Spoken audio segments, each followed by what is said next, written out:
Hello mummies అని అంటున్నాను ఏంటి అనుకుంటున్నారా? ఎందుకో మీకు వీడియో చూస్తే అర్థమవుతుంది. Welcome back to my channel Lalitha's home food. చాలా సపోర్ట్ చేస్తున్నారండి, చాలా అంటే చాలా thank you so much. Subscribers count పెరుగుతుంది, వాచ్ అవర్స్ పెరుగుతుంది, వీడియో చూసే వ్యూవర్స్ పెరుగుతున్నారు. ఇక్కడ నేను మీకు ఇవాళ హెల్తీ రెసిపీ, టిఫిన్ రెసిపీ చూపిస్తున్నానండి. పిల్లలు హడావిడిగా తినరు, ఒక్కొక్కసారి చాలా విసిగిస్తుంటారు. మా పెద్ద అబ్బాయి కూడా అంతేనండి, ఒక్కోసారి అసలు తినడు. సో వాళ్ళ కోసం ఇలాంటి రెసిపీస్ కొంచెం టైం పడుతుంది, ఒక 10 minutes ఎక్స్ట్రా, బట్ చేయండి. చేసి వాళ్ళకి పెట్టండి, హెల్తీగా ఉంటారు. ఎంత లేదనుకున్నా మనకి తెలియనివి చాలా వస్తూ ఉంటాయి రోగాలు, కానీ మన చేతిలో కొన్ని ఉన్నప్పుడు వాటిని మార్చుకుంటూ ఇలాంటి కొన్ని పద్ధతులు మార్చుకుంటే మనకి కొంచెం బెటర్గా ఉంటుందన్నమాట. సో వీడియోలో వెళ్ళిపోదాం పదండి. ఇక్కడ చూసారా నా చేతిలో ఎన్ని గింజలు కనిపిస్తున్నాయో అన్ని గింజలు నానబెట్టేసుకోండి. ఇక్కడైతే నేను పెసలు, పచ్చిశనగపప్పు, నల్ల శనగలు, అటుకులు, మినువులు అదే మినపప్పు, ఇంకా రాజ్మా, వీలైతే కొంచెం కందిపప్పు, అన్ని పప్పులకి సంబంధించింది, కొన్ని పల్లీలు కూడా వేసానండి. అన్నీ తీసుకోండి, మీకు ఇక్కడ ఫోటో క్లియర్గా కనిపిస్తాయి ఏమేమి వేసాను అనేది. అండ్ ఇవి కన్సిస్టెన్సీ కొంచెం మనకి దోశలా రావడం కోసం దీంట్లోకి నేను అటుకులు అయితే యాడ్ చేశానండి. అటుకులు నేను ఒక 4 spoons వరకు యాడ్ చేశాను అంతే. ఒకవేళ మీ దగ్గర అటుకులు లేకపోతే మీరు ఒక 2 spoons బియ్యం వేసుకోవచ్చు. బట్ మనకి శనగపప్పు అవి వేసుకున్నాం కాబట్టి దోశ ఈజీగా వచ్చేస్తుంది. మీరు అవి వేయకపోయినా పర్వాలేదన్నమాట. కాకపోతే అన్నీ ఒక్కొక్క 1/2 cup తీసుకోండి. పెసలు మాత్రం 2 cups అయితే తీసుకోండి. అంటే మీ ఇంట్లో ఉన్న మెంబర్స్ని బట్టి మీకు ఎంత పిండి కావాలో అంత అయితే సరిపోతుంది. మెయిన్గా మీకు ఇక్కడ చూపిస్తున్నాను చూసారా, అవన్నీ కూడా పప్పు దినుసులు అన్నీ తీసేసుకోండి. పెసలు, బొబ్బర్లు, శనగలు, శనగపప్పు, మినప్పప్పు, అలాగే అటుకులు, కొన్ని పల్లీలు కూడా ఒక 3 spoons అయితే సరిపోతాయండి. ఇంక ఇవన్నీ రాత్రి అంతా బాగా నానపెట్టి దానిపైన నురగొస్తుంది, అది మాత్రం పిండిలో యాడ్ చేయొద్దండి. బాగా కడిగేసుకోండి, అవి బాగా నీట్గా వాడదేవండి, ఎందుకంటే కింద రాళ్ళు ఉండే అవకాశం ఉంటుంది అనమాట. మనకి ఈ మధ్య సూపర్ మార్కెట్స్లో కూడా ఇవి అన్నీ మిక్స్ చేసి అమ్మేస్తున్నారు. మనం అవి ప్యాకెట్ తెచ్చేసుకొని మనం నానపెట్టేసుకుంటే సరిపోతుంది. బట్ ఖచ్చితంగా 6 to 8 hours నానేలాగా చూసుకోండి. 2 to 3 hours అయితే మనకి బొజ్జ నొప్పి వస్తుంది. జాగ్రత్తగా చూసుకొని మీరు నానపెట్టుకోండి. ఇంకా అవి బాగా నానిన తర్వాత మార్నింగ్ మళ్ళీ 2 సార్లు ఖచ్చితంగా కడగండి.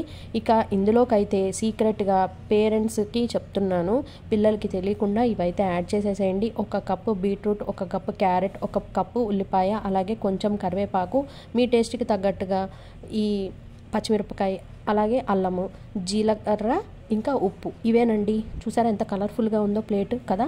ఇవన్నీ మన లోపలికి వెళ్ళిపోయి కూడా చాలా మంచిగా ఉపయోగపడతాయండి.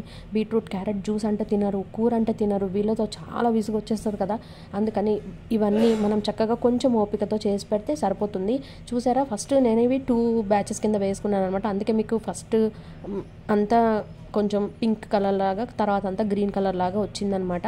అదంతా కలిపేసి చక్కగా ఉప్పు సరిపోయిందేమో చూసుకోండి. జీలకర్ర కావాలంటే మీరు పిండిలోనే యాడ్ చేసుకోవచ్చు, లేదంటే పెసరట్టుగా వేసుకున్నట్టుగా నార్మల్గా పైన కూడా వేసుకోవచ్చు అనమాట. ఇదంతా ఇలా మిక్స్ చేసి నేను డబ్బాలోకి తీసేసుకొని పక్కన పెట్టేసుకున్నాను. ఇంతలోకి పిల్లలు లేచేలోపు నేనైతే హాట్ వాటర్ అండ్ లెమన్ అయితే ఈ సబ్జా సీడ్స్ అయితే వేసుకొని తాగేస్తున్నానండి. ఇదైతే ఇంపార్టెంట్. ఈ మధ్యన కాఫీ మానేసి ఇదైతే తాగుతున్నాను కదా, రోజు నా వీడియోస్ చూసే వాళ్ళకైతే తెలుస్తుంది. ఇక సూపర్ డూపర్ మన పిండి ఉంది కదా, పింకిష్ పిండి, దాంట్లోకి అయితే కొంచెం గ్రీన్ కలర్ చట్నీ టైప్ అయితే చేస్తున్నానండి. పల్లీలు అయితే వేయట్లేదు, ఆల్రెడీ దాంట్లో పల్లీలు ఉన్నాయి కదా పిండిలో, అందుకని ఓన్లీ పుట్నాల పప్పు అయితే చేస్తున్నాను. దీంట్లోకి ఏం లేదండి, వేపుడు శనగపప్పు, మిరపకాయలు, కొత్తిమీర, కొంచెం అల్లము వేయించి వేసేసుకున్నాను అంతే. దానికి పోపు పెట్టేసుకున్నాను. ఇంకా పెనం తీసుకోండి, అది హీట్ ఎక్కనివ్వండి, దాని మీద కొంచెం వాటర్ వేసి పొడి బట్టతో తుడిచిన తర్వాత ఇది వేసుకోండి. మామూలు దోశలాగా అంత తేలిగ్గా అయితే రాదండి, కొంచెం స్లోగా. ఇప్పుడు ఇక్కడ నేను స్లో మోడ్లో ఏం పెట్టలేదండి, నేను వీడియోనే స్లోగా చేశాను. ఇది మనం గరిటె పిండి వేసిన తర్వాత మరీ పెనానికి అంటుకుపోయేటట్టుగా తిప్పకండి. గరిటెని కొంచెం పైకి లేపి కొంచెం స్లోగా తిప్పండి, అప్పుడే మనకి బాగా అంటుకొని బాగా రౌండ్ షేప్లో వస్తుందన్నమాట. లేదంటే మన గరిటెకి పైకి పిండి లేసిపోయి వచ్చేస్తుంది అనమాట. కొంచెం ప్రాక్టీస్ కావాలి. కొంచెం ఒకవేళ మీకు రావట్లేదని అనుకుంటే ఒక గరిట అలా వేసి కొంచెం దాన్ని కొంచెం ప్యాన్ కేక్స్ లాగా ఉంటాయి కదా, అలా వేసేసుకొని చక్కగా ఎర్రగా దూరగా కాల్చుకొని తినండి, పర్వాలేదు. బట్ హెల్తీగా మనకి లోపలికి వెళ్ళడం ఇంపార్టెంట్ కదా. చూసారా, ఇంకా దోశలు అయితే రెడీ అయిపోయాయండి. ఇంకా చట్నీ వేసుకుని అయితే తినేసాము. దాంట్లో కొంచెం పిండి అయితే మిగిలింది నెక్స్ట్ డేకి, అది ఏం అవ్వలేదండి, బాగుంది. అది పాడవ్వదు కాబట్టి వెంటనే నేను ఇంకా తీసి ఫ్రిడ్జ్లో పెట్టేశాను. దాంట్లోకి మిగిలిన పిండిలోకి నేను 1 కప్ గోధుమ పిండిని అయితే యాడ్ చేశానండి, ఇంకేం యాడ్ చేయలేదు. మీకు కావాలంటే దానిపైన ఇంకా పచ్చిమిరపకాయ, ఉల్లిపాయ, ఇంకా కొత్తిమీర అలాంటివి వేసుకోవచ్చు. నేనైతే కొంచెం ఉల్లిపాయ అలాగే కొత్తిమీర మళ్ళీ ముక్కలు యాడ్ చేశానండి. యాడ్ చేసి బాండి ఎప్పుడు కూడా మనం పునుగులు వేసుకునేటప్పుడు ఆయిల్ అనేది హీట్ బాగా ఉండాలి. అండ్ బాండీ కూడా కింద అంటుకుపోయే బాండీ అయితే అసలు తీసుకోవద్దండి.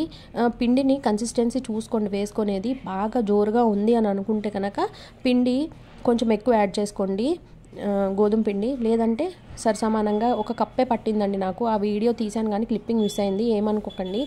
ఇంకా కొంచెం పిండే ఉంది కదా, అందుకని నేను ఇలాగా డీప్ ఫ్రై చేశాను. ఫస్ట్ హెల్తీ అన్నాను, మళ్ళీ డీప్ ఫ్రై ఏంటి అని